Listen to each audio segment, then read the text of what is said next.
I'm not quite sure how to state my question. It's just came to me a little while ago. Co-creating at its best. I've been through a bit of personal turmoil in regards to being past 20 years a healer, supposedly a healer. And I've come to a point in that process where I'm questioning the validity of it. In the sense that being a therapist, being a practitioner, a health therapist or a health practitioner, we have a tendency to base our focus on what is wrong. Well, it's the first step in deciphering, isn't it?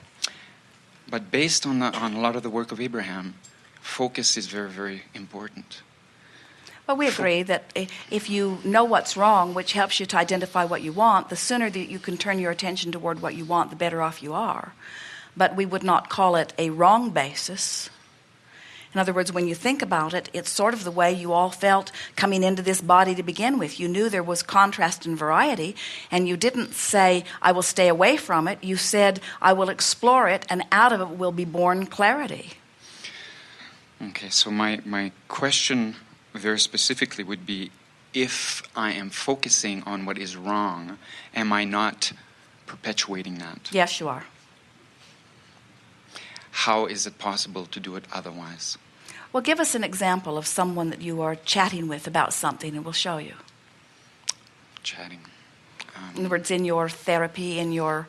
Working with, let's say, for example, a heart condition, or working with head injuries, brain trauma, things like that.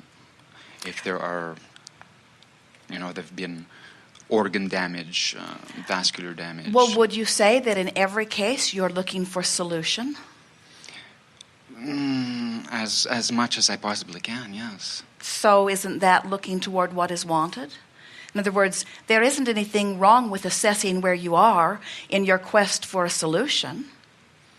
But isn't it also the basis is focusing on reinforcing what is wrong and trying to fix what is wrong, which will attract more of the same?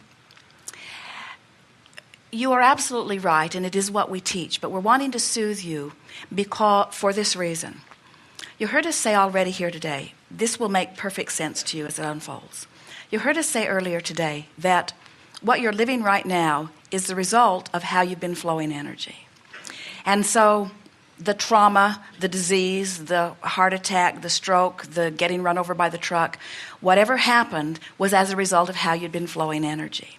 So now it is illogical for a person in that condition to hear Abraham, brilliant and wise and loving as we are, to say, just think about what you want, because they are in a situation where the trauma has culminated and they're not exactly in the place. In other words, it's hard enough to have been beating the drum of something for a while and then let go of that and find a thought that feels better. But if you've been doing it long enough that now you have a manifestation that you're dealing with, it's even harder for you to find the improved thought. And so what we're suggesting is there's plenty of room for very well-meaning and effective caregivers to be there tending to the trauma that has been created, giving them a platform of stability. And once that stability is achieved, then you can begin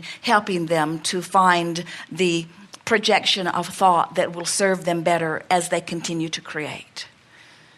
In other words, we are so appreciative of people that work in those traumatic environments that provide a level of stability for someone while they get their vibrational bearings. It is helpful, as you are interacting with people, to let them know that it is your belief that everyone creates their own reality. And it is helpful, even if they're not ready to accept it, for you to say to them, I've learned from my own life that in all of this contrast and struggle and stuff that I've and you have lived, that out of it has been born clear, powerful desire that will serve us if we will let it. And say to them, I can feel that once you get through this, that there's going to be a turning point in your life, because very often that happens from those dramatic things. When you really know what you don't want, you really know more clearly what you do want. And so you have plenty of opportunity to treat the symptoms of what's wrong in a very action-oriented way at the same time that you are guiding them toward more life-giving thought down the road. Okay. Maybe one more.